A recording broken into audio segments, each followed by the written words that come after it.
Hello and welcome to the Weshtern Philosophy Podcast. Two friends with oceans and oceans discussing the unseen forces in our lives through the lens of music, mystery and crack.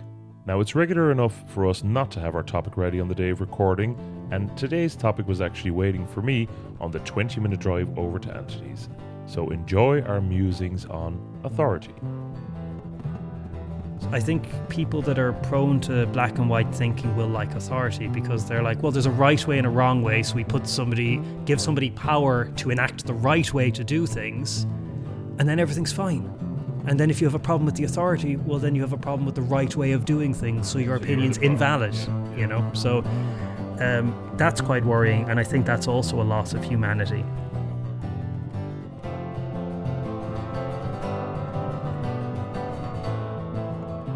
We might as fucking well go straight in, Bart. Yeah, let's do it. So we didn't have a topic for the podcast this morning, and then Bart very cleverly sourced a topic on the drive over. 100%. Will I get into legal trouble if I tell this story? Whoa. New microphone, very sensitive. Hold on a minute. Is that unusable? Is that unusual now? No, it's okay. We will just turn the gain down a little bit. But geez, you had it full up open here. You always have it turned down for yourself. No, it's actually down to 0. Yeah, that's all the way down. Oh, it's that one. Sorry. Yeah. So let's give me 2 minutes to adjust Bart's limiter here in a way that it's rarely needed to be adjusted before. Okay. So, all right. The drive over, brother. Do you want to tell the people what you did? If you think I won't get into, oh my God, is it still too loud? I think you just need to be back from it a tiny bit. Okay. Yeah.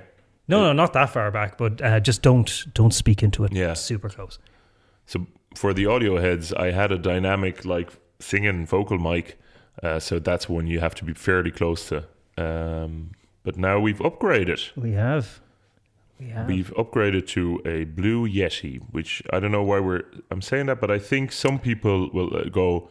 I see. For some reason, I see Larry. I don't know if there's a reason for that, but I see him kind of nodding, going like, "Yeah, that's what I'd expect from those cheap bastards." Yeah, that's it. A USB mic, which fools, absolute balloons.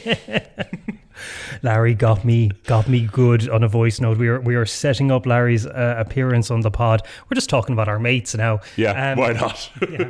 Trying to reach a bigger audience. Go on. That's it. Yeah. Hold on. We're going to pause this 2 seconds, and we're back.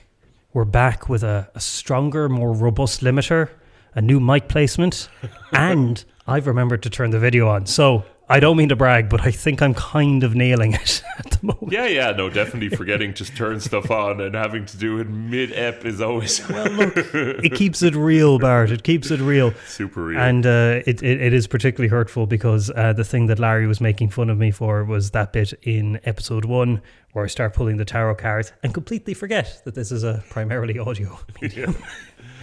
And had to be reined back in by your good self, Bart. So thank you for reminding me that this is a podcast. Because I do get carried away. Mr. Tarot cards and cameras.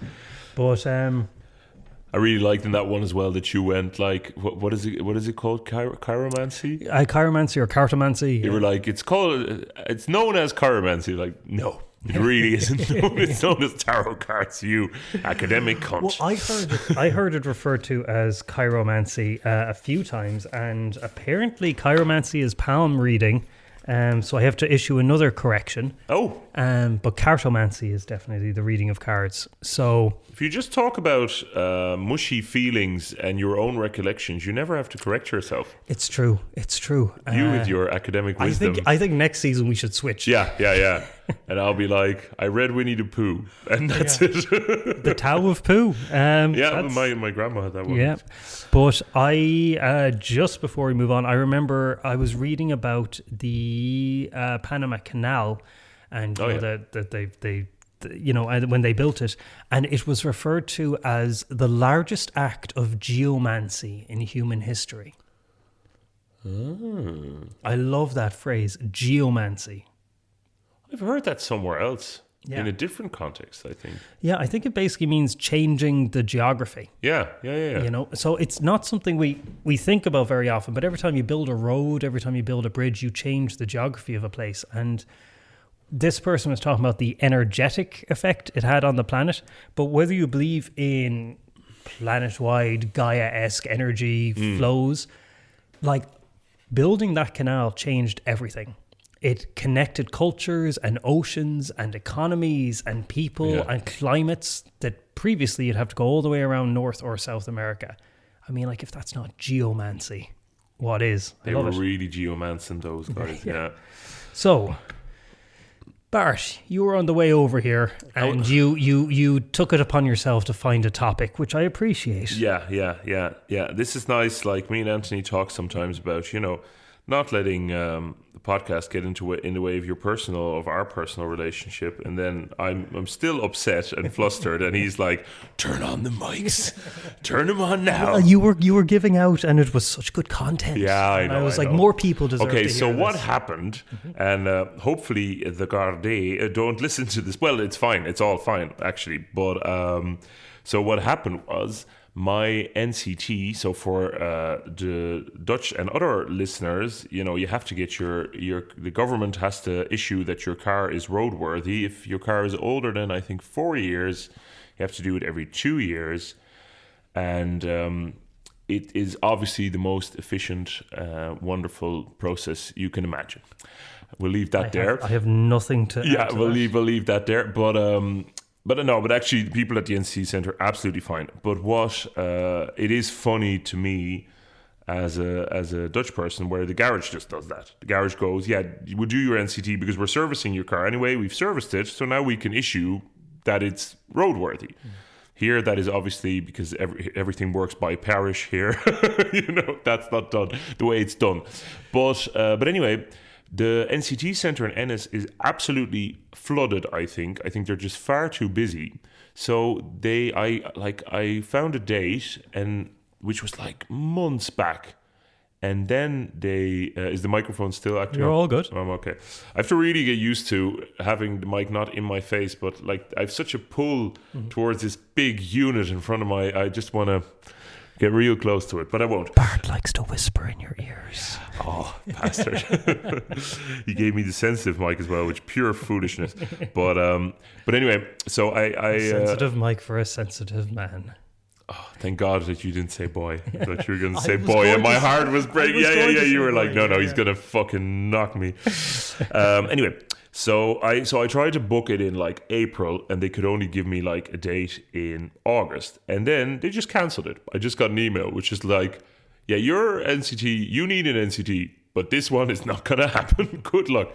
So I called them, and they gave me one in a couple of weeks. So last night at 10 to 10 or 20 to 10, which is an insane time to be out and about if you're not, playing music or anything nice, but just to be in an NCT centre.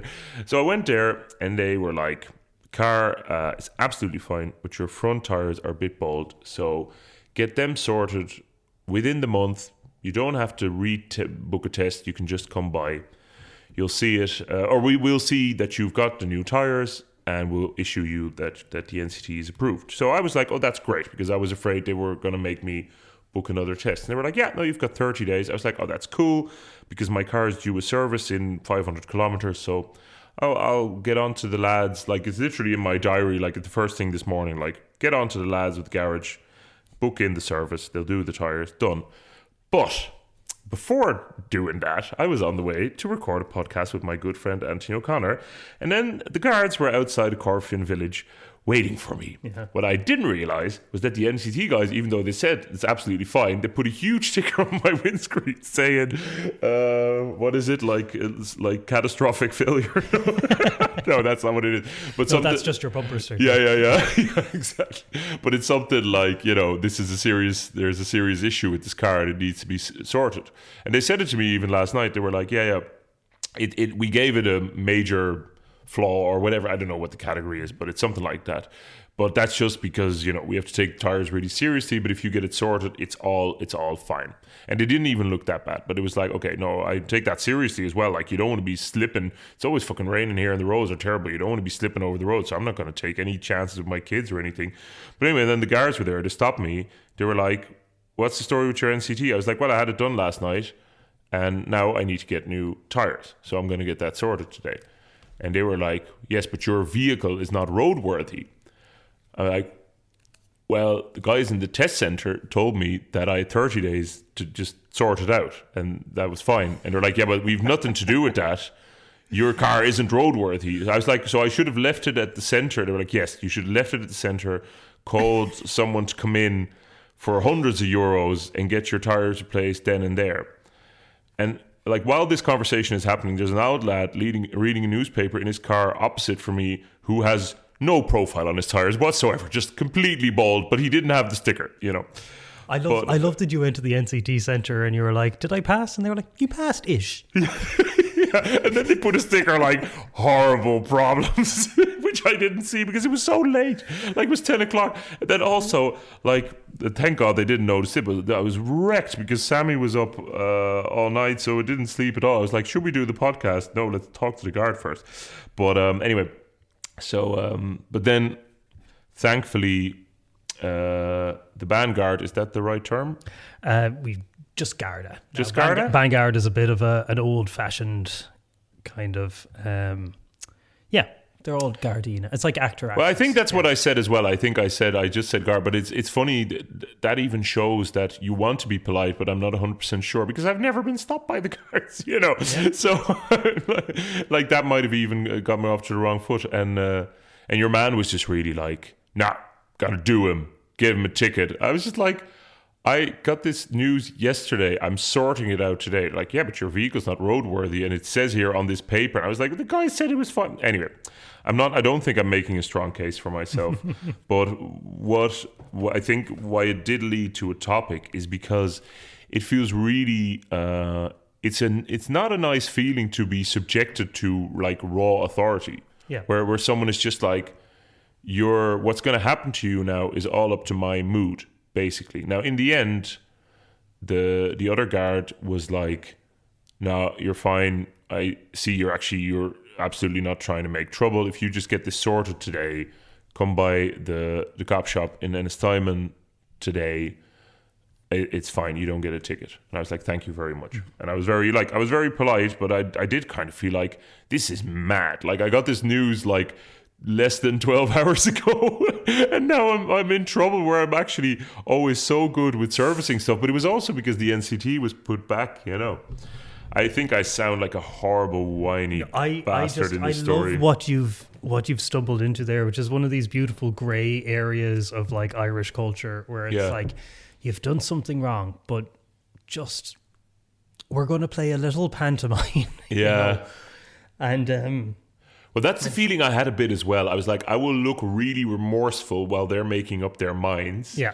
And he was playing bad cop. He was like, well, it's not a roadworthy vehicle. And it's like, it wasn't as if I was on a fucking ice rink just slid into, like, because I have my kids in the car, I always make sure my car is in good. You're fucking, as I said to you as you walked in, here comes Mad Max. Yeah, exactly. I'm so good with that, but it is funny when a culture, like I was just saying this to Anthony, and that's why he turned on the microphones, I think. Like, it's funny when a culture is nearly all grey areas, but then suddenly there's a police officer and they're like, yeah, this is the law. And you're like, but everyone nothing works like that over here. Yeah. But they're like, no, but this is the law. And it makes sense as well. Like, they can't constantly be just like humming and hawing and whatever. But in this case, but in this case, you are a bit like, I did this as quickly as possible. Did you really expect me to pay hundreds and hundreds and hundreds of euros while the NCT was put back by the NCT centre? Like, But anyway. I think it is, and the thing that I want to point out is that we are law-abiding citizens. No, but also, like, if you go and do your few bits, you will get out of this without a ticket or something like that. So in the end, it was reasonable. At the end of the day, the Gardaí used their discretion well, even if they put the screws, the thumb screws to you a small bit. But I think it's more to do with So I have two theories and an anecdote. So the two Great. theories are, I think it's more... Get them right now so you don't have to correct the theories next time. Oh, that was really... He's a bit annoyed with me now. This is great.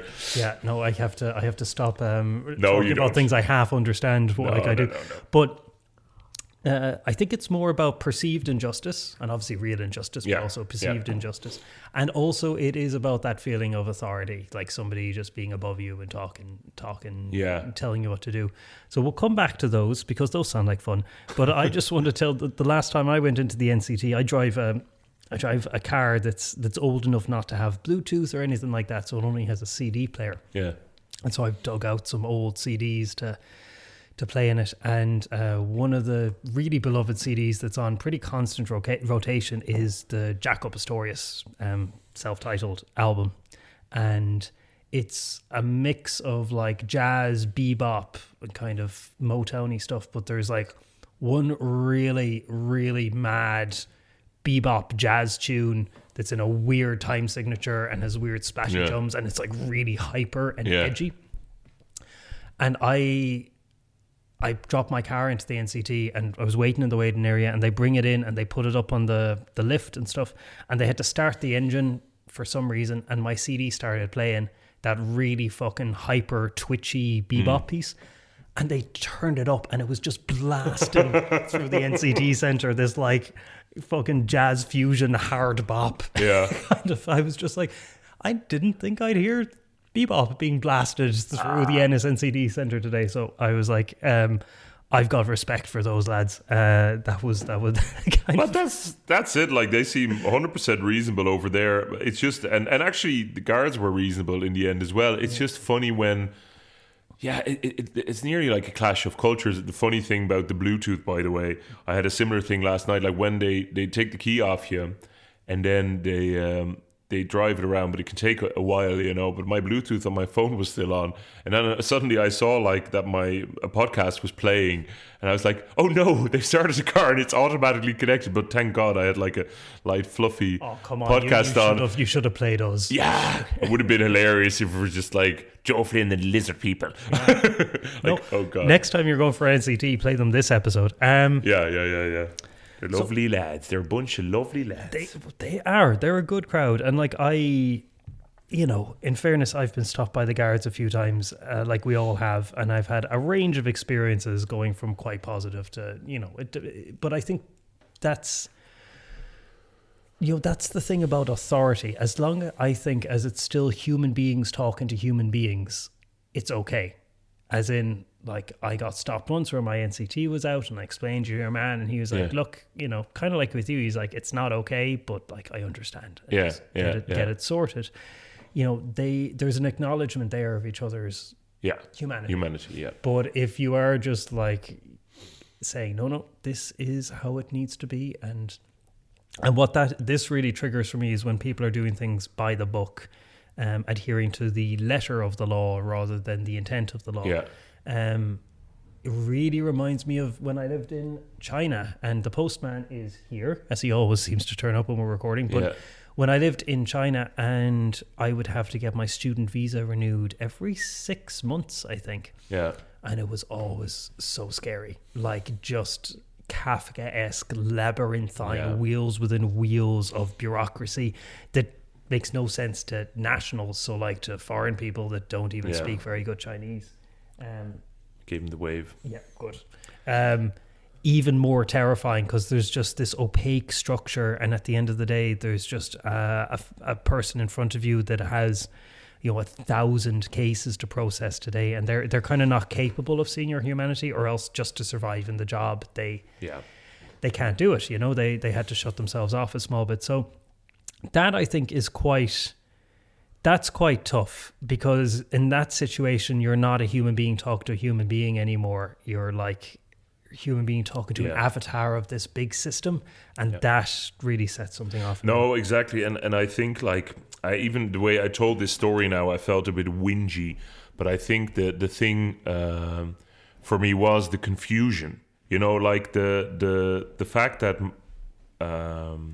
because I sound a bit whingy because everything was fine. People at the NCT did their job. in the normal way they do, where they actually give you a bit of leeway because they know they can't keep all the cars there that fail, because most of them fail, and so it doesn't. But then the guards did their little pantomime, and they gave me an option to redeem myself, and did see my humanity. So in the end, it's all fine. But it's a confusion for me where I'm used to something really different. Like in the Netherlands, I'd say, like if you look at German police or something, it gets quite severe. You really feel that can be really an arm of that bigger authority. Mm-hmm. I've been to St. Petersburg in Russia, extremely severe, where there's like if you go to the Kremlin, there's these what do we call them? Zebra paths? No, what do we call them? Pedestrian crossings? Yeah, pedestrian crossings, but they have them kind of in a big rectangle around the square, and I was just kind of like, I'm just going to cut this corner, and they're like, no, you're not fucking cutting that corner. But that shows me as a Dutch boy, kind of man, I should say man, but like just being used to what I'm used to is kind of more quiet competence from police people. Police officer. I don't know what we call it. Like, it's confusing here with the guards as well. I'm confused. But they would always be kind of friendly. But it would be like, over there, it is more like, the law is the law, and it could still kind of let you go with stuff. But at least the law is completely enacted consistently, so it's a bit easier. Like, and it's not like, for instance, what I was just saying about the NCD Centre, the fact that they should fail these cars and not let them go anywhere. They cannot. They do not have capacity, whereas in the Netherlands, the rules are applied in a way that they can actually be applied. And also, it's like, if you're sending your car to the garage for service, the garage will have the responsibility to issue your NCT. Yeah. But here, that's not the way at all. So I am completely embedded in this system where things don't work like that. And it's more like, sure, yeah. Blah, blah, blah, blah. Yeah. But then suddenly when someone goes, no, not today, you're like, fuck, that's horrible. And it's a horrible feeling because you're like, oh, I thought I was playing along. Yeah. I was playing the game as it's meant to be played. I was playing a nice cooperative player, and suddenly it's pretended like I'm, like you say, fucking Mad Max smuggling rebel guns across the Clare County border. Yeah. But so it was that confusion I was thinking of. But then it's also like, and it's interesting, we just released the podcast with Breed O'Donoghue about sensitivity, and we got a lot of really nice responses to it where people, there's a lot of sensitive people listening, and I think she gave it really lovely guidelines for how you can deal with that sensitivity. But it is, when I'm in a situation like that, there's so much input. Because you're it's a bit heightened because you're a bit under stress, not like ridiculously stressing out, but you're a bit like, this could be a bit shit, this could be very expensive, or, this could cost me a ticket, whatever. But then also there's so much input because you're kind of looking at the people going, okay, they're doing that. And what really occurred to me was like, people, a bit like what you were referring to there, like when people are put into that position of authority as well, it's hard and it does things to them. Because these seemed like reasonable enough people, but very stressed. Mm-hmm. And like, even when they were like, you should get that sorted now. And I was like, okay, will I drive to my garage? They're like, no, because it's not roadworthy. I was like, okay, do I seriously have to get someone to come in here, do it? If you want that, I will do that. And then you get another part of the pantomime, which is like you said, like, well, you shouldn't. But that kind of way. But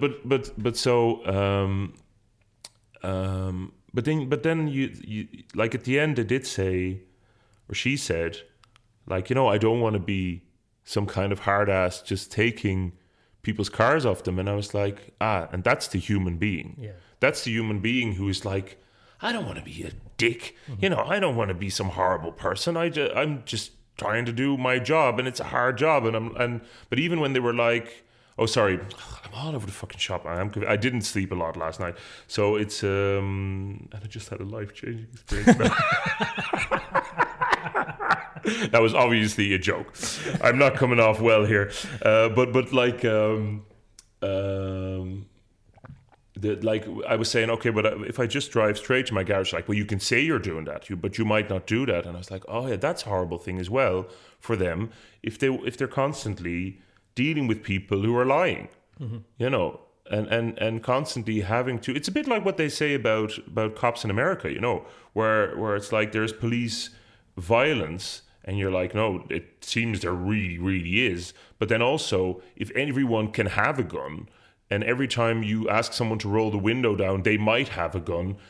Geez, might make you a bit jumpy if you have to do that 50 times. Yeah, a bit, yeah. You know, so it's like, but it's interesting then, as a sensitive person, that you also do see the other side, and you're like, okay, I'll play my part, and I'll be really contrite, and you know, thank you. I find that really, but you don't want to be. But then, sorry, that was the last thing, is that you don't. I really believe people are equal. I actually really believe that. Like, I even went to a therapist once where I was like, why do I find it so tricky to be in an office job? And he was like, well, because you really believe that people are equal. You don't think that people are more or less than others. And I thought that was quite nice of him to say. I do believe that sometimes hierarchy is a useful thing, but it is when you have to like play very contrite and kind of go, Where I would just want to say, hey guys, come on, we can all see what's happening here. I will do this, you'll do that. Is that okay? But then, you know, you have to kind of go a bit below, and that's a horrible feeling as well, you know. It is. And then we don't get bothered with that a lot. But then, you know, if you're a black guy in America, you have to fucking play that part an awful lot. Yeah. I think, yeah. Yeah. No, absolutely. I remember watching a little news thing on how black kids were being taught how to act contrite in front of cops to avoid getting shot. Yeah. So I think hierarchy and humanity, I think, are what we keep coming back to. I just wanted to, I actually, this is very cruel. I'm going to allude to an anecdote that I can't say on mic. I will tell you the full thing afterwards. Yeah, but I came across a group of people that work in a bureaucratic semi-state body, and basically they were hosting an event, and they're all very. These people are not in a controversial department or doing controversial work. And they were raided by protesters, one of their events. And I remember, it's a hilarious story, but it's not mine to tell. But the gentleman who told it to me, the gentleman who's part of this organization, was like, I can understand their frustration. Because he said, these days, we have these systems, I know them as dark patterns, which are basically designed to frustrate people that try to get in touch with big organizations. You try to get onto Instagram or Amazon or Revenue or anyone like that, you are intentionally frustrated. You are rerouted to a poor line on the other side of the world, or you're sent through, you know, a million. There's never an email address because they don't want you to do something as simple as an email. So it builds up a lot of frustration and resentment because people that have issues don't have a way to voice them.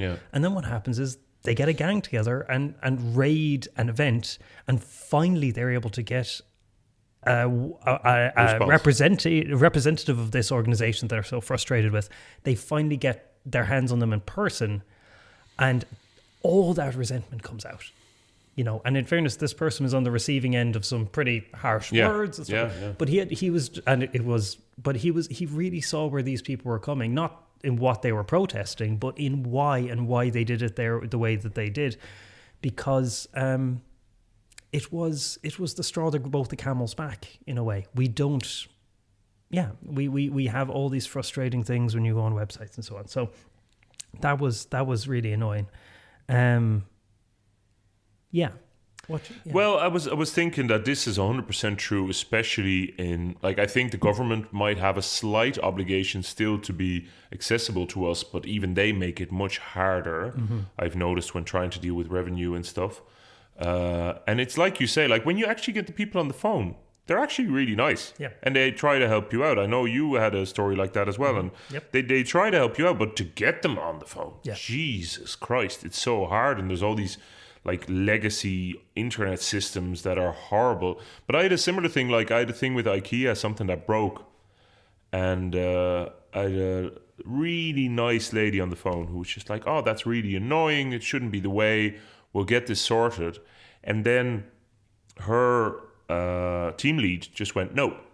So she was on the phone with me for an hour and a half. I could not blame her in any way because she was absolutely delightful and honestly wanting to help me, but they've set it up in a way that the bastards calling the shots are not in contact with the public. So it's very easy. Like, you have the fluffy nice people, and then the people who are determining what's actually happening, and that sort of stuff is so cynical. Like, I think that the word systemic gets overused a little bit sometimes, and gets applied to things that might actually be individual, but stuff like that is a system problem. Like, the system has been designed, like you say, to frustrate you from doing it. And then an interesting one as well is when does it come to a point where you actually do take individual parts of that organization, to account for that? Yes.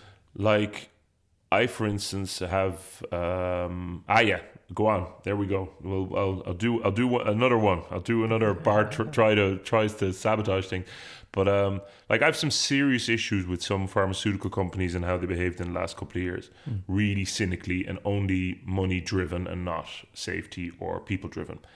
But then I know some wonderful people who work at those organizations. I would actually go further and say the majority of people I have met that work for pharma are hardworking, intelligent people 100%. that desperately want to make the world better and help people. And unfortunately, they're managed by psychopaths. 100%. And like, a really good friend of mine works in one of them organizations, and you just see that he is trying to do good, but also and he's rewarded hugely for what he does. But there comes a point where you're like, yeah, man, but do you not see what the place you're like? We all have to get our hands dirty in order to interface with the world. That's just the way it is. Like, people who are like, oh, I'm doing everything ethically. I'm like, you can't research every product you buy. You can't, you also have to make money. You are in a capitalist system. Like, there are downsides to things. You just have to. I almost think of this as the modern version of original sin. It's true. We baked in. We can't exist in a system like this while keeping our hands 100% clean. Exactly. So what we try and do is find a thing where I'm like, okay, I actually don't have a problem with that. I don't have a problem with it. Like, I feel it really strongly in my gut if I'm doing something where I'm like, ooh, that was not okay. I'm actually too punishing, I think, that way. I'm really like, I will be up going, should I have done? And I will always pick the more like responsible version where I'm like, no, okay, you have to go back. You have to say sorry to this person. You have to, and sometimes it's unkind to myself. But then with those organizations, like, the organizations are the problem. But there does come a point where you're like, dude, you are like in the mill, in Satan's mill, But then again, I'm sure people could put that on me in certain ways, and you'll have to make your own choice with that. Those big corporations, they can get a lot done. I think that's the thing about Gestalt organizations and anarchist systems, is that they're not as efficient tend not to be as efficient as hierarchical ones. I worked on cruise ships for 3 years, and what does Gestalt mean again? I only know it from theatre. Means kind of non-hierarchical. It kind of means like nobody is telling anyone else how to do it, but they're bound together by a common goal, and they serve that goal by each individual doing their thing to the best of their ability. Yeah. That's my understanding of it as well. I know it has different, it has botanical things and psychological and meanings and so on. Anyway, I worked on cruise ships, and I walked onto the cruise, my first ship on my first day, and I was told I was immediately a 2.5 stripe officer because I had to. Was I 2.5 or 3? I think 2.5 stripe officer. Over everyone. So, I did, the power. Because I had to give seminars in guest areas, so to be allowed go into guest areas without asking anyone permission, I need to be 2.5 stripes. If you're 2 stripes, you can't go into guest areas without permission, So I immediately walked onto the ship and outranked 40-60% of the staff there, while never having served on a ship before. So I was like, this is a bit weird. And there was things like I got my own cabin and so on. Whereas a lot of other people, I think, if you're under 2 stripes or below, you would have to share cabins and so on. So, and the stripes really really mattered to some people. Like they really mattered to some people. I remember a friend of mine, a South African lady. She was at the bar, at the crew bar, and this very handsome deckhand came up in his Officer Whites came up chatting to her, and she completely blanked him. She was like, nothing to do with him, gave him nothing. He was trying to buy her a drink, and she was like, no. And he walked away, and I kind of went up, and I was like, he seemed nice. What was the problem there? And she was like, I only fuck 3 stripes or higher. And as somebody with 2.5 stripes, that really hurt. Oh God! There is something in humanity where we all want to individuate and self-actualize, but there's also something in humanity where I've heard it called the mana spirit, where we're like, oh, some people are above, and there's almost a comfort in like reverting to hierarchy and being like, oh yeah, that person belongs there up top giving the orders. And when father is playing his role, when mother is playing her role well, we the children will be safer. And we don't have to worry as much. And partly I do think there is a natural element to that. Mm-hmm. Like it is as if like if you're doing a lot of therapy on family schemes and whatever, you're like, you need to put your father and your mother above you in some sense, like in that structure. And that doesn't mean you only see the good in them or always have to obey them, but like really accepting them, and in that kind of pyramid, that's the way that kind of should work. I remember being in class, English class in secondary school, and we had a teacher who had zero authority, and it was really annoying because he would just keep whining for kids to listen. And I honestly went, like, not as a traitor to my classmates or something, but I didn't say it to my outright, but I said to my classmates, I was like, is he going to send someone out? You know, because that's what he can do. He can just go, if you are 100% not listening to me the third time, go and get detention. Yeah. Which I think is completely fair. Like, you shouldn't do that willy-nilly, but if people aren't listening to you, and it was so frustrating that in the end I got into trouble because I was so frustrated with him not taking his proper authority. I was like, I want to learn. I like English. This will be good if you could do. But it was just pure chaos because and then I started acting like such son overthrew the father. I acted like such a bollocks in the end that I had to apologize. But isn't that funny that inversion of authority, because he didn't perform his role correctly, so you who should have been in a hierarchical below him had to step up, but by stepping up you completely destroyed his authority, and you 100%. This is a very Asian idea. What I like about this, we'll come to yours, but I was linking already to something Asian because we had I think he was Korean originally, but he lived in the Netherlands for a very long time, spoke perfect Dutch. But we had a Korean teacher who did geomancy, geography. And he came in with like a crisp suit, which really wasn't normal, and tie. And he was just like, all right, sit down. No messing. Da-da-da. He was like a little, like he was really laying it down in a way that was so theatrical that first we were giggling a bit, but then we were not giggling because this man had serious authority, you know. And it's, you know, those teachers who have no trouble, like he really put it on because you could do that without the suit and without the real, but it was like, it felt military. Yeah. But it was perfect harmony. And then after a couple of weeks, he relaxed and he was a lovely guy. Yeah. And that was just he was just like, lay it down hard and then it's sorted. But it was funny that you went to Asia because it did seem part of his original culture as well, that he was just like, yeah, there's no fucking around. But then he was a lovely guy, you know. And everyone really, but the thing is, kids appreciated those teachers. Even the kids who liked to mess. I had a maths teacher like that as well.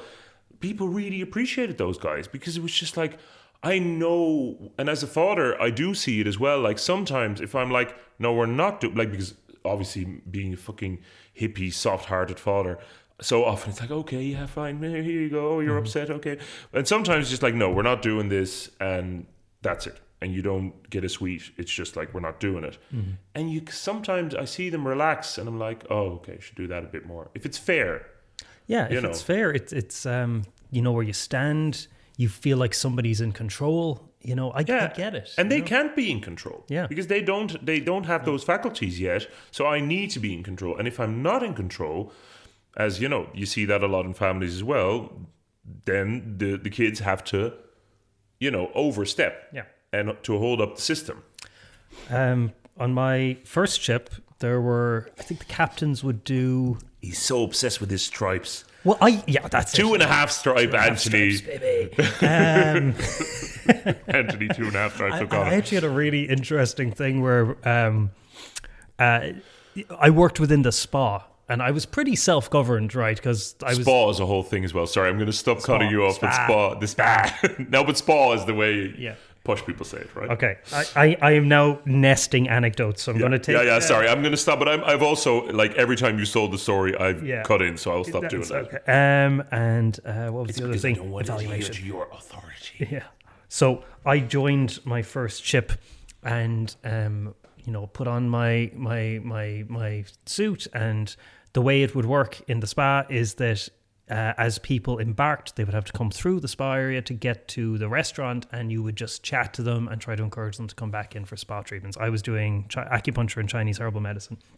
And my first day, my first ship, spent like 45 minutes doing this, and my manager came up to me and she was like, "Anthony, you're so good. You're doing so well. You're just brilliant. Well done. I just have one question. What's a spa?" Because I was just sat there going, "How's it going, lads? Welcome to the Greenhouse Spa. Come back." So I had to learn to say spa, and then what would happen... But it is the way in the normal Hiberno English, that is how you would pronounce it. I would say spa as well. Yeah. So, and I would get indoctrinated into spa, and then I would come back onto land, and my friends would ride me relentlessly until I got back into the habit of saying spa, and then I would go back on the ship and I would come back around again.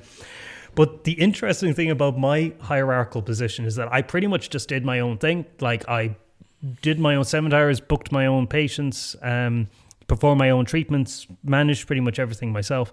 The receptionist definitely helped me with my bookings. But aside from that, I was pretty self-governed. And at the end of every contract, you have an evaluation, right? And they'd had whatever 6 or 7 attributes they'd evaluate you on from 1 to 5, and you had to hit a certain threshold for advancement. But the only place I could advance to would be managing a spa. So like, I'm never going to become like a captain or a hotel director, So the only place I could go is like stop doing Chinese medicine and start managing the entire spa. That was the only and every time they did the evaluation, they were just like, if you want to advance, if you want to go a bit higher, and there was like, I have no intention of doing anything other than I'm doing. And they'd like give me these low scores. I'm like, yeah, you probably want to get this up a bit higher. And I'm like, not particularly, pretty. Yeah, but that is a problem in the hierarchy, which I've had as well in my first translating job. Is they were like, "Do you want to be the team lead?" Mm-hmm. And I was like, "No." Yeah, and that's a problem because they're like that you would naturally be suited to that role, but the fact that I said no meant that I wasn't playing the game fully.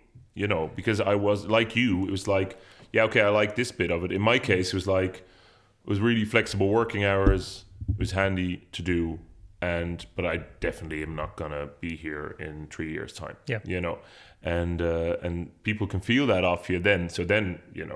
Well, they say that one of the big problems with that system is that people often get promoted to one level above their capacity, as in they're very good at level 3 and 4.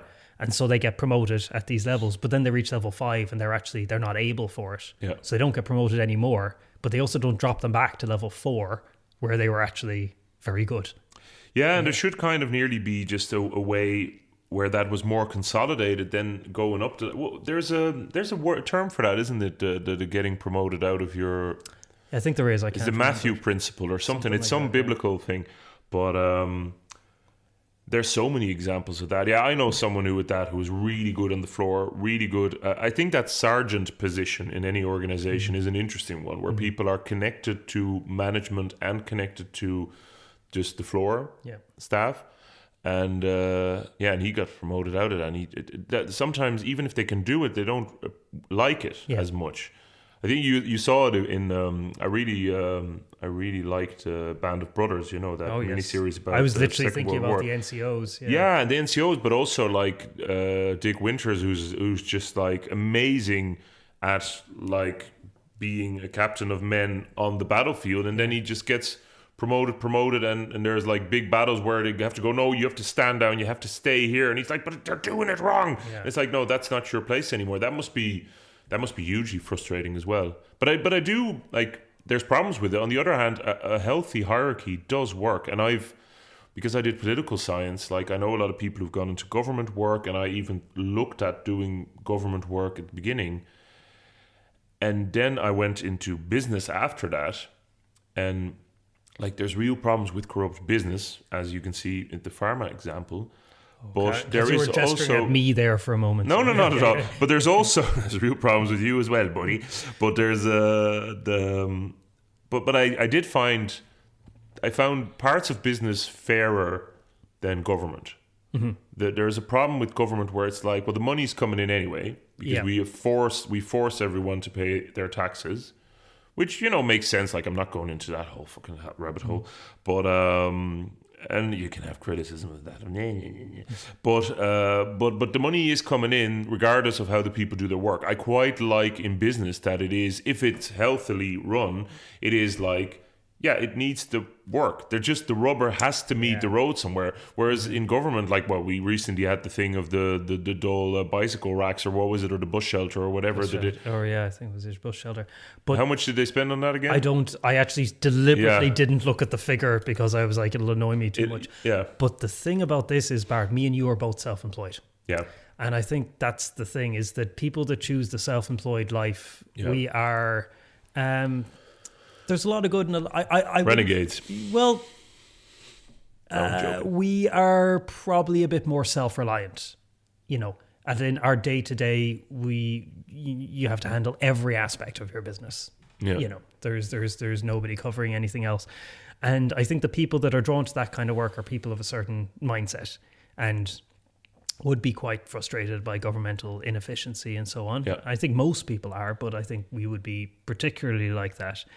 And both of us do have a bit of an issue with hierarchies, but I think both of us can also acknowledge the role they serve. Like the thing I was going to say earlier was that my first ship, I think the captains would rotate on and off every 3 months. And one of the captains, shout out to Captain Renz, this tall, fit Dutchman who would stride around the ship. A lot of them were from the officer training school in Rotterdam, but okay, I get your point. Yeah. But you would be as likely to see him in one of the 5-star restaurants as you would be to see him in the engine room or the below decks. And he spoke English and Spanish and Tagalog, and he could communicate with all the crew. He knew everybody's name. He kind of knew broadly what was going on with the crew. I had a bit of drama, and he really, really helped me out. And he was amazing. And when Captain Renz was on board, I would say the efficiency of that ship went up 20 or 30%. And I'm not joking. We were just like, Captain Renz is here. And he took care of the crew as well. There was always crew parties. There was always, And then the other captain that he would swap with, you just never see him. I saw him because he would come to the gym that was part of the spa. But aside from that, you never heard him. He just stayed in his cabin, and you could just feel, in these 3-month cycles, the ship go up and the ship go down, and the ship go up and the ship go down. And having somebody at the helm, literally, who not only is competent, but not only was he competent, he projected an air of competence. And those two things are not, those don't necessarily go together. You can have somebody who's competent but can't project their competence, or you can have somebody that doesn't know what they're doing but can fake it as well. And when you have the two of them together, it's literally inspiring. very inspiring because it has to do with like multiple competencies meeting as well. Yeah. It's like you can be a really lovely people person. That doesn't mean that you're a good leader. You can be a very efficient thinker. That doesn't mean you're a good leader. You can, there's a lot of this stuff. You can be a great disciplinarian, but it doesn't mean you're a good leader. You need to bring a lot of stuff together. And when it works well and people know, it also has something to do with like the proper place of things. 100%. Like I'm just thinking of different jobs that I did. Like when I worked for the translation agency, the management was shocking. They were just so far removed. They grew up, I think, very wealthy and actually didn't learn the ropes from dad. And they just, here's a translation group that you can manage. Good luck. And they were really inefficient. But we had a really good sergeant. Like we had our team lead, she was very good, Isabel Rusha. She was very good. And she would kind of shield us from the most stupid decisions. And she knew that everyone working under her was quite intelligent. And so she was like, here's your targets, do them, and I'll make sure there's wine on Friday afternoon. And she was really nice and just really like good at telling you what your responsibilities are, but also seeing the human being, giving you enough space. And we were flying as a team. And then management went, that team is really flying. I think we can get rid of the team lead. They can probably all do it themselves. And everyone left. Just the whole team left. And they had to retrain. Like, so they saved, and she wasn't, I'd say she wasn't on a lot of money because none of us were. So she was on a bit more, but it wasn't like, And but we could see what we were making for them because we had financial targets. And it was just like, it was so stupid. It was like, I think we had like a target of 80 million a year or something like that. It was like, no, that can't be right. That can't be right. That's far too much. Was it 8? That's still plenty. I don't know. It was, I'm not sure actually now, so I don't want to, but it doesn't really matter because it was a multiplication factor of many times what the staff costs were because we were all on. Her salary would have been a drop in the ocean. Exactly. And now they lost 9 members of that team, which was a team of 12 or something. Yeah. So they had to just go. It's funny that I actually don't remember what the actual target was. Maybe it was just 800,000. Maybe I'm vastly exaggerating. But they were like big projects. Like it would be normal where there was a couple of grand in each project. And they would just, like, I was like, now you have to retrain just to the basic level, all these project managers. And before they're as efficient as we were, it's going to take you years. I'm like, how stupid can you be? And that sort of stuff really gets me.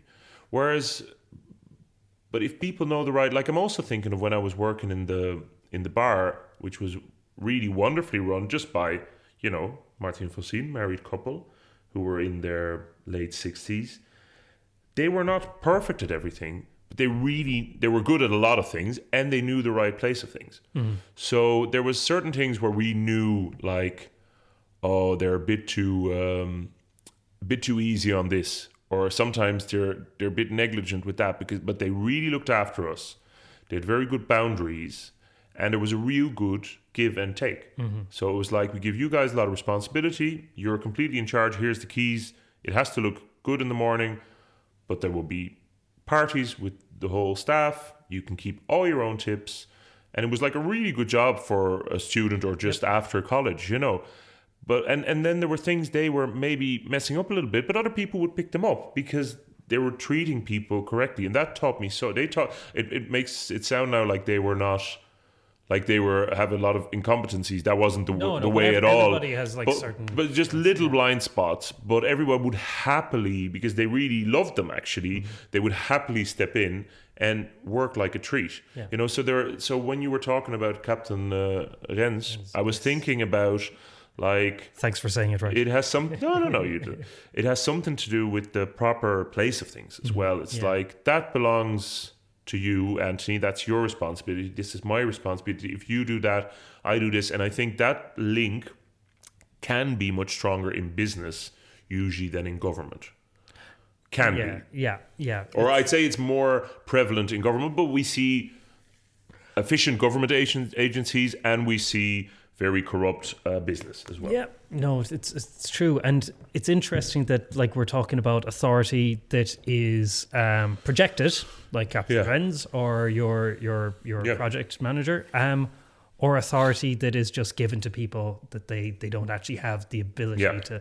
And this is where you get into really worrying stuff like the mandate of heaven, and the idea that if you are a king, it's because God willed you to be a king, and you can do whatever the fuck you want, basically. Just in terms of hierarchy, there, like in Chinese philosophy, there's two big philosophies in China that are inherently Chinese. So Confucianism and Taoism. So Taoism is about the organism's place within nature, within the great cycles of the earth and the universe. Man in environment, or mankind in environment. And then the Confucianism is about relationships between people, and not necessarily much to do with the environment or nature to the same level. And it has all these interesting things. It's about like children must be filial to their parents, the wife must be filial to her husband, the husband must be filial to the Lord must be filial to the emperor. And if all of these relationships all the way up along are in place, then the country will run well and everyone will be really happy because everyone's in their right place. Now, I think it's pretty obvious that a system like that is desperately open to abuse, because in concept, in theory, I can imagine like certain people being better at being on the ground, certain people better at like managing people, and certain people better at big picture thinking and driving the organization to a next evolution. But in practice, if you start to say that these people are better than this and these people are better at this, these people belong here regardless of how good they are at the job, it gets really, really, really difficult. And Well, it's that Terry Pratchett thing of kingship, It's like if you have a really good king, that's great because he or she all the power, and but if they're terrible, then they also have all the power. And I think that's the fear at the moment for me talking about authority. Like I really worry that the technology has made authority quite effective. Like it's more, I think I was hearing, what's that Scottish historian, Neil Oliver, is it? He, I think he became famous during the COVID times because he had a lot of trouble with that, and he kind of put it into a historical perspective. He was like, the Roman Empire was very, like, wielded a lot of power, but it mainly just wanted you to pay your taxes, and I'm sure they did a lot of horrible things, but they didn't want to completely control your lives. And when I hear the stuff of like, you will own nothing and be happy, kind of WEF stuff, I'm like, oh no, that's not good. So that's a worrying. I do worry about that. I really worried about it during the pandemic. It really surprised me how people were quite open to the idea of having things enforced. It's like it needs to be enforced. It needs to be enforced because we're it's a pandemic. It's like, yeah, but first of all, then we have enforcement. So anything can be enforced. Secondly, I don't know the fact that you're basing your argument on what authority says when authority has its own objectives is maybe not the best thing. And then you're not allowing free speech about the topic itself. Like you alluded to in the last podcast we did with Joe about like all the censorship you got on the platforms. Which platforms were they? Were Instagram, Facebook, and Twitter? Oh, Twitter. Oh, okay. Yeah. So I really worry about that, and but it's interesting to me that nervousness of that kind of misplaced authority or misused authority. Some people really have it very strongly, and other people do not have it so strongly. And I wonder what that comes from. I wonder if that has to do with your own history of having seen it. I think for me, part of the fact that a big part of my upbringing were my grandparents who lived like were nearly 20 during the Second World War in the Netherlands. I think that has a big part to do with it. Like I was amazed that people were just like, oh, Nuremberg Convention, who cares? during the pandemic. I was really amazed at that. I was like, and they were like, yeah, but it was very different. It was very different because the Nazis were doing horrible experiments. I'm like, yeah, but do you not understand that it's a principle? Yeah. And if you go, no, it's fine to cross the principle for this reason, then you can cross it for any reason. Yeah, I just, as a small little asterisk, talk to older people. Like, yes. Just talk to them, because they will have perspective on the things that are happening now that you will not find on the internet or in newspapers. They'll have an on-the-ground perspective, and they will often tell you things about the attitudes towards what was happening at the time that historians and newspapers and so on will not. Yeah, the appeal to authority, the compliance thing is really frightening. And I think it kind of comes back to humanity again. Humanity and messiness. So one thing that authority does, and I think the COVID restrictions played into this really well, it was like made everything very black and white. You do this, everything will be okay. You don't do this, people will die. And that's a beautiful way to look at the world. Wouldn't it be lovely if it was that simple? You know? So that's something that I think people that are prone to black and white thinking will like authority, because they're like, well, there's a right way and a wrong way. So we give somebody power to enact the right way to do things. Yeah. And then everything's fine.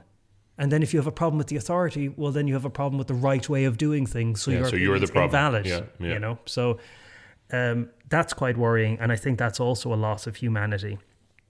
And again, this is a bit of a tangent, because I do want to come back to this, but Katie was sat on the couch there a couple of days ago, and she was just browsing Instagram, and she was just looking at comedy accounts, right? You know, so she looked at a funny video and it showed her another funny video and stuff, and she was just kind of chuckling away and watching daft stuff. Great. And then all of a sudden she went, oh, and threw the phone aside. And I was like, I kind of knew already. I was like, did you see something? And she was like, yeah. And I was like, what was it? And she's like, I don't want to tell you. It was to do with animal cruelty. So in that circumstance, it's not even a person. Like, it's not even a person going, here's a funny thing, here's a funny thing. It's an algorithm. It's an algorithm going, here's something funny, here's something to make you feel better, here's something horrific. Just there it is. And the scary thing about that for me was that there was no human beings involved. No. There was no human beings involved. And the only word I can find that encapsulates that ability to give somebody a little bit of enjoyment and then absolutely horrify them to their core is demonic. I actually think these algorithms, and I don't mean this in like, a religious sense, but like, what else would you call these creatures that are completely non-human, right? That, you know, and now with AI, Google says that they don't understand the YouTube algorithm anymore because they wrote an AI algorithm. So they're these little black boxes with intents and drives that we don't understand, that are just twiddling the dials on our emotions. They're fucking demons. I think they need to be fucking exorcised. At least if it's a human being a prick to you, you can eventually, through some method, get your hands on their collar and go, what the fuck are you doing? Why did you do that? There's consequences to doing that to me. And also, I want to make you tell me why you did that to me. You can't do that with algorithms. They're smoke. 100%. No, you really got something there. I like the idea of it being demonic as well. I think that can sound hyperbolic sometimes, but I think it's right. I think we are mythological thinkers as well. So I think that is actually right. It's not like, oh, you are Satan or Google is Satan. That's not what you're saying, but it's like there's elements to that have a demonic kind of possessive quality. What that story really made me think of is that what really, you said you wanted to tie it back to the COVID as well. Like what really, a thing that I do with stuff like that is see intention. Yes. So Katie is watching nice video. The intention is not to make Katie feel nice. The intention is to keep her on. And then they know that one of the ways to keep people really engaged is make them furious. So they're like, oh, she's liking it. I mean, obviously there's no one thinking that, but like if I were to make it into a person, and I have to because this is how I interface with the world, like you go, oh, it's nice, she's looking. Let's see if we can draw her in. She apparently loves animals, so she'd be really annoyed if we give her this. If she get really annoyed, she might start typing in, and then we can get a response, and we get her completely sucked into our system, and then more of our sponsorship deals will be seen. And it just clearly shows an intention. And I think a lot of people with social media now are aware.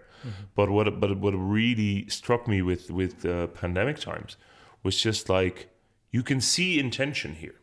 You can see intent. Like people go, oh, have you read all the scientific literature? I'm like, no, you can't. Like, I think I've read more of it than a lot of people have. And I think you definitely have, because you know about it. And I don't want to get necessarily into the like we said before, like if you really get into the nitty gritty of that topic, but what I do really feel strongly about is you can see intention. For instance, if the company that produced ivermectin suddenly goes, we've had this product on the market, it's been safe for 20 years, we gave it to 4 billion people, literally. We are not sure if it works for this, so we're not going to say it's safe for this. You go, no. The safety you have already guaranteed. I'm not saying, by the way, I don't know if that is a good drug to take. I'm not talking about that. But if someone goes, this has always been safe, Nobel Prizes have been won with this thing, we don't know if it works for this. That would have been fair, but they didn't. They went, we don't know if it's safe. And then news channels went, it's a horse medicine. Yeah. Then you go, thank you. You've shown me your hand. Yeah. You've shown me your hand. You are clearly that horse medicine thing was just like, oh, Anthony is drinking the stuff I use to cool my engine with. Yeah, water. Yeah, you can use it for multiple things. I use it to wash my windows as well. You know, but it like, and I'm not. I don't want to get into the boring nitty gritty of that. But the thing with that is, you have shown your hand. You have shown that what your intention is. And the fact that people go, yeah, but the research, like that's not the issue. These people have a different intention than what they are purporting to have. And then, of course, when it came to the European Parliament, and they were like, so we never checked if it stopped infection. And people just, but people have been saying that for 3 years. Yeah. We never said it did. No, but if I'm if I'm selling sweets in the corner and everyone goes, yeah, they'll make you levitate. Like there is a point where I'm going to go, no, guys, they're actually they're just sweets, you know. Like, but anyway, I found the authority thing fascinating, because even when I was, if I would post anything related to COVID or the pandemic on social media, on Instagram stories, you would get this big label, which was actually a button. I would say the only place you can get any information about this topic is the WHO website. Click this button to go there. And it was just like, there was this amazing moment where the whole world was just like, it's what the WHO says, you know? And I'm like, you know, it's not a perfect organization. It's the best one we have. I would, you know, so, okay, fair enough. But for 10 fucking years beforehand, like every time I tell people what I do, they're like, what do you do? I'm an acupuncturist. Their question is, does it work? And I'm like, no, I just fucking rob people. Of course it works. And then they're like, well, how do you know it works? And I was like, WHO has approved it for over 100 conditions for over a decade, right? And they'd be like, like that wasn't good enough to convince people. The WHO saying acupuncture had clinically proven efficacy in over 100 conditions and was safe, and that education standards globally were appropriate to recommend it. That wasn't enough to convince people that acupuncture worked. But anything they said about COVID was like, there's no point listening to anything else because the WHO didn't say it. And I was like, that is interesting. Yeah, and I think you got it right there before we. And I'm a bit aware of that. We're both really frustrated about this, and I hope people are not just going, "Oh, this is taking a dark turn." They're so annoyed, but it is like, we try to be honest on here. It is something that's been really annoying. and worrying, because I don't want that kind of authority. But I do think you nailed it there before when you said it has to do with simplicity. Like, I think it really has to do with people, just if you're like, I have enough on my mind, I would like, okay, there's a right solution, great, enact the right solution, I just do please. that. Yeah. And that makes sense as well. And I'm sure I do that with certain things as well. But then with other things, alarm bells start to ring, and you can't. I think we've spoken before also about the idea of if you don't, I think there is something to the idea that we want something between ourselves and the endless night sky, that we want something greater than us, above us, that is just a thing. And I think for woo-woo people like you and I, it'll be a spiritual thing, or it'll be about humanism and connection between people, or maybe it'll be about, source or God or the universe. But I've really found that the people who don't do that like to put government there.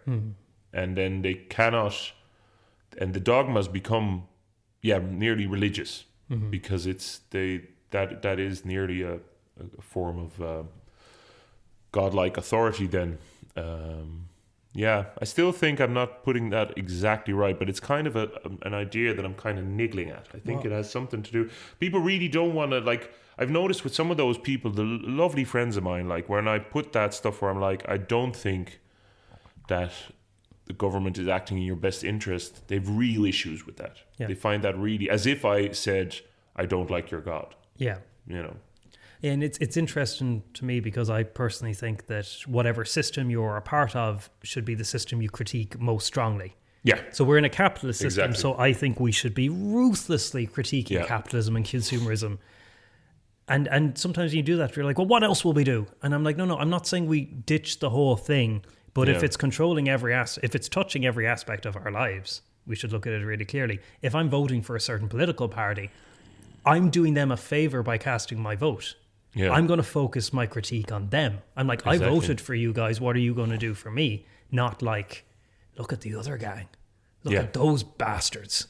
That's not helpful, And I think the fact that in China they're developed two systems, one which is human beings within nature, where there is no hierarchy, where everything is just cycles, and one which is rigorously hierarchical. I think you need both. I actually think you need both, and I think it's about how you apply them. Like Captain Wren's being a great captain and making everything work better. And then, like, there were people that would come on the ship to critique us, to critique our spa revenue and stuff. I remember I got put in a terrible room with this. I got put next to a door that was on a heavy spring that would slam shut. Oh, yeah. Into a guest area, into a crew area. So it was like corrugated iron floorings and people running trolleys along. When I turned the light on in this room, there were no windows and it was tiny, so a really loud fan came on. Yeah. The speaker was broken. It was the worst room you could have given anyone acupuncture in, right? Yeah. If somebody had like wheelchair, I couldn't get them in there. It was too small. So this guy came to visit the ship and he's like, why is your revenue so low? And I was like, this is my room. I can't work. I've documented this. And he's like, just make it work. You're giving me problems. I want to hear solutions. This other guy was on this ship last year and he made triple what you make. And I'm just like pointing at the room. And I was like, this man, it was ignorance of strength. It was 1984. Yeah. It was like, if this man accepted the new knowledge I was giving him, it would make more work for him. So all he did was retreat into his authority. He's up here, I'm down here. Yeah. And he yelled down at me to do more with less. And you're just like... Such an ego thing as well. And I was very happy that I was able to not really take that too seriously and just be like... Yeah, buddy. I'm not going to make any more. No. Everybody hates this room. It's not fit for purpose. Nobody's coming to see me. I can't in good conscience book people. Yeah. Some of them can't fit through the fucking door. Like how, but that I think is so interesting, where that is authority without competence, you know, and authority without humanity and authority without empathy. And that's a very small example. Yeah. But you scale that up to people. Oh, and you can. And that's really worrying. And I think there basically just have to be and I think my approach to that, I kind of took a bit of a Taoist approach to it, where I was like, look at my environment, look at me within my environment, and things are out of sync. Yeah. You know, Yeah. there's no authority, there's no hierarchical solution to this. Yeah. You know, so sometimes you need to apply this idea of being in nature, in your environment, and on an equal footing with all those around you, and for certain big projects, you need a hierarchy. But that's what corporations were. They were like, a town had a particularly big project that no one business could make, so they kind of disbanded the monopoly laws so that a load of people could come together to build a bridge or something. But the whole idea was it was disbanded afterwards. It was the same with Caesar and the Republic. They would put somebody in charge during times of war because they needed a figurehead. But you need to give up that power afterwards. And when you don't... And Caesar, or some of them, didn't.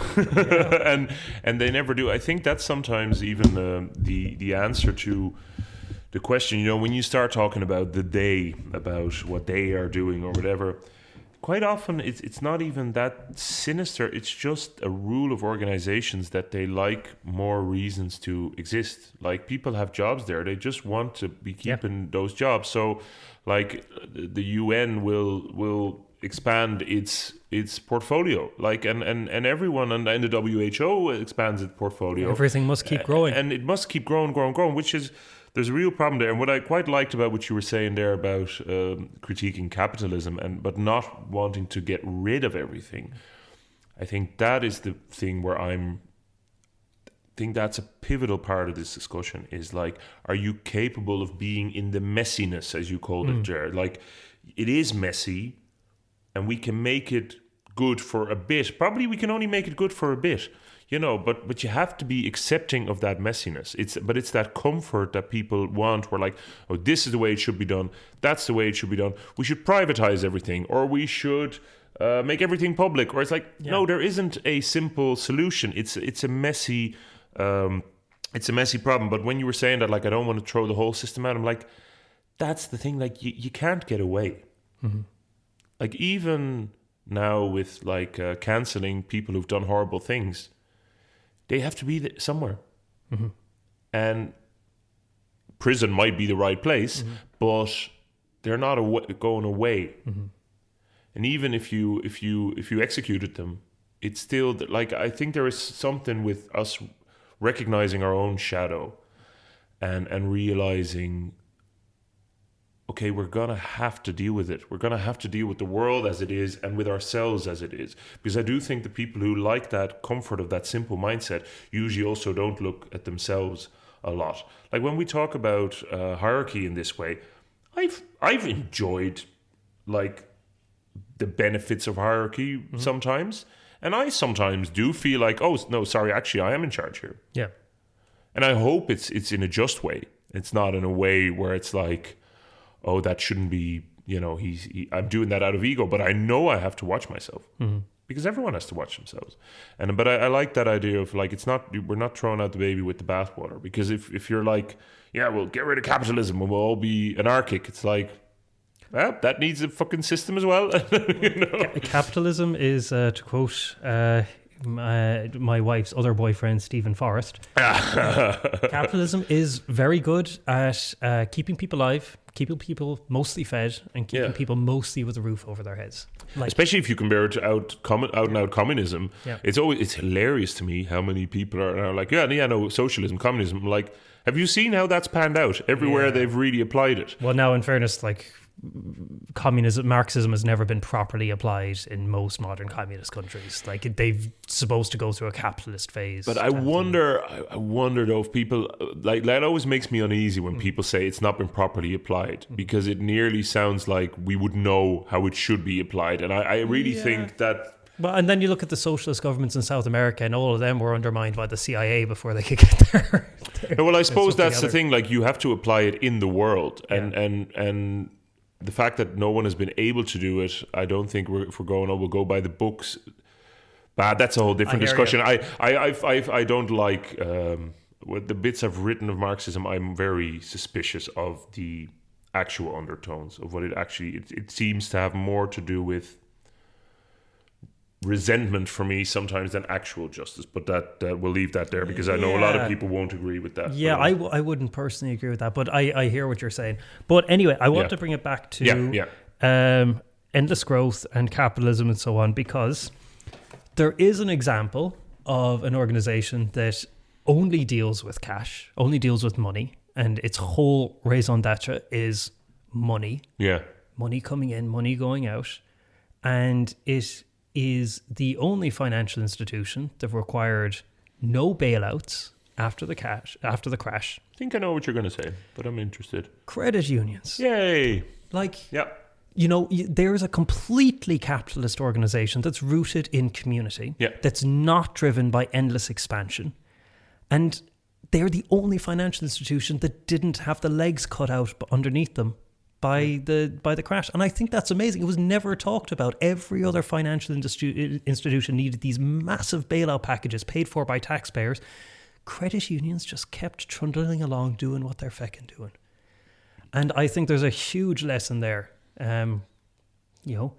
You're able to keep things community focused. You can engage with capitalism without engaging in endless growth and consumerism. You can keep, and it's humanity. Like credit unions are the money of a community going in and out between its members. I think it's beautiful. So there are ways to navigate these waters. And that's a really good thing to look at. I knew you were going to say credit union. I've had nothing but positive experience with them, but they've been designed to serve the people rather than the institution itself. Yeah. And so now you can't take that and go, let's put that on all of society, but you can look at that and go, what are they doing right? And you mentioned a few things there. Like, it's not endless growth. Yeah. And it's actually probably partially just sometimes it might be small-minded kind of fiscal conservatism or something, but it is community-based. And I think that is the problem with a lot of things, is the further we take it out from the level where people live, is it becomes too abstract. It's a bit like, I love the fact that we can pay with euros all over Europe. It's super handy. I love that border checks have lessened. But as any organization, the European Union is trying to grow, and it does not then have rules set up for the local specifications of where we live anymore. Like, it needs to be rooted in subsidiarity, as I think it is in its founding charter, or one of the big charters. But that's the issue. Whereas, credit union, like, they need to deal with the people that they're servicing. So they can't just go to the Maldives and go, oh, sorry, your bank crashed. Good luck, So we've criticised the WHO, the UN, the EU. Do you have anything to say about NATO before we wrap up? No. I think I'm going to get it in the neck over Marxism. I think a lot of you beautiful people are probably Marxist. And I probably don't know enough about it. But I like that you just went, I don't agree with you there, Bart. It's like, that's probably good. That's probably good. We don't need to get into Marxism on this one, and it's obviously not perfect, but I think there's something to learn from it. Yeah. Anything that hangs around that long is probably there must be something to it, and that doesn't mean you need to apply it blindly because again, the spirit of Cain. No, I'm joking. I was in my head. I was just thinking, what sticks around is that the small-mindedness of humanity will keep certain things alive as well. Now, okay, this is going all the way wrong. I'm not saying that about that ideology. I'm saying that there's good reasons for things to stick around, and there's horrible because greed has been around for as long as time as well. So it's true. God, I do have a tendency to steer us into trouble. Yeah. Thank God I played way too safe. No, I don't know if that's true. Well, but if anyone is offended, I love you. I think that's the only thing I can say. But isn't that like, I really liked what you were saying there about this topic, because I think it is a lot about those things, like looking at specific examples, looking why certain things work, and not trying to destroy things wholly. Like that's one of the issues with for instance, with the tearing down of statues and stuff like that. It's like, sometimes that might be right, but you don't have to completely take apart your whole societal fabric either. Like, you don't have to go, isn't this the worst place because we've done it? Like, it's good to be self-critiquing, but then also you don't have to be going, aren't we the worst? Because it's like I think in the West this happens a lot, where people are like, oh, are horrible capitalists, slavery, this, that, and the other, and it's like, yeah, but still people want to move here. There's still people like what's going on here, so you have to. But that's another thing with giving things its proper place, is like you have to balance critiquing with also keeping what's valuable. Yeah, it is. You've touched on a few things there, which I think could be their own episode. But I love the tearing down of a good statue. I love it as a purgative act. I think symbols like that are really important. But I also think you're right, and that's part of being able to look at the shadows, to be able to look at your own history. Yeah. And it's like, we did terrible things. Everyone's done terrible things. Yeah. That doesn't mean everyone's done equally terrible things, but I'm saying that everybody as an individual and as part of a group has some things in their past that they're probably not proud of. And that doesn't make you evil. That doesn't make you lesser than. That doesn't make you better than. But if you deny these things, then you start to get into very binary thinking, good guys, bad guys. And you stop being able to deal with the shadow. And what I find in the West is that it's usually very sensitive, conscious people that start to really beat themselves up. And we're like, no, and I'm in a purely practical sense, I'm like, no, we actually need you. Yeah. You're a sensitive, conscious person. You actually need to be out using your voice more, because the bastards at the top have no problem. There's no self-criticism going on there. So if all the empathetic, sensitive people are like, oh my God, we're so terrible, I'm like, there's ways to look at the shadow. By all means, look at the shadow. That's important, but don't lose yourself in it. And you have to keep living this way. You've nailed it there, because I think all those things we touched on, tearing down the statues, Marxism, whatever it is, you can. Geez, we really went all around the world. Yeah, this like is a you mad can. And it was mainly me and my frantic energy. Sorry about that.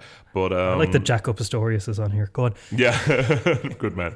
But you tied it together nicely there, because it is that balance. Like all those topics, like tearing down the statues, Marxism, whatever, you can convince me of another viewpoint on that. You would be able to, I'm sure. Even if I don't have necessarily those very strong viewpoints, but you could convince me.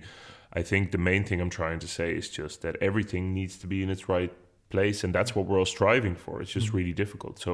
So look at your own history.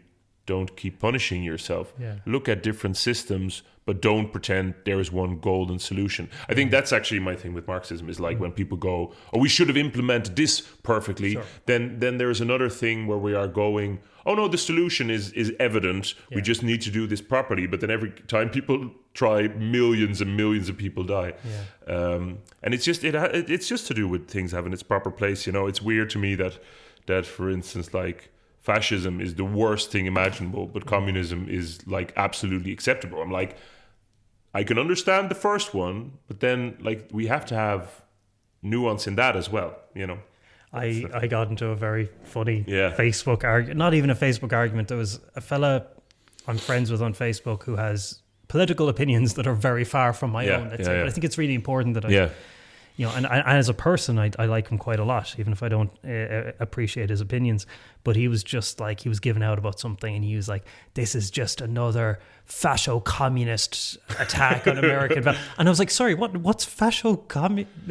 He's like, the fascist/communist. And I was like, historically, the fascists and the communists did not see eye to eye on. It's mad that they've banded together against America.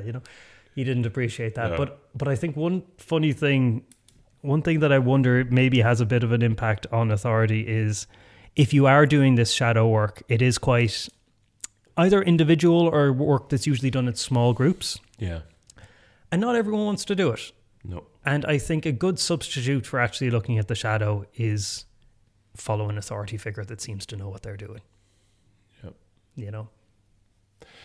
I think that's probably it. And then if we want to go to what the positive change is, it is probably small groups and individual work, because small groups are grounded. like I'm doing that masculine work with now Graham at the moment, and it's very powerful what people can support with each other and what people can bring out, and that has a lot to do with bringing more groundedness and kind of an accountable version of masculinity that isn't just punishing but also very integrative with the feminine, where it's like we want it all to work. Just that we don't want to go. It's whenever people go, no, it's that thing. It's not that thing. It's that thing. I think that's basically what I'm saying. Like I hate it when I go on this last 20 minutes. I've been so rambly and put a lot of like things on that people could lambast me for that I've actually not even properly explained. But I think that the point is what you're trying to like, what you're expressing much better than me. It's just like it's about that nuance of being able to look at things and hold things for a bit. And yeah, being in the messiness. Yep. I'm all for being in the messiness. Be in the messiness and support your local credit union. And your local Podcasht. This has been Weshtern Philosophy. Follow us on the socials at Weshtern Philosophy Pod. If you want to support the podcast, you can join our Patreon to help the show grow or make a one-off donation via the Ko-fi link in the episode description. We'll be back next week with more chats and another topic. Slán.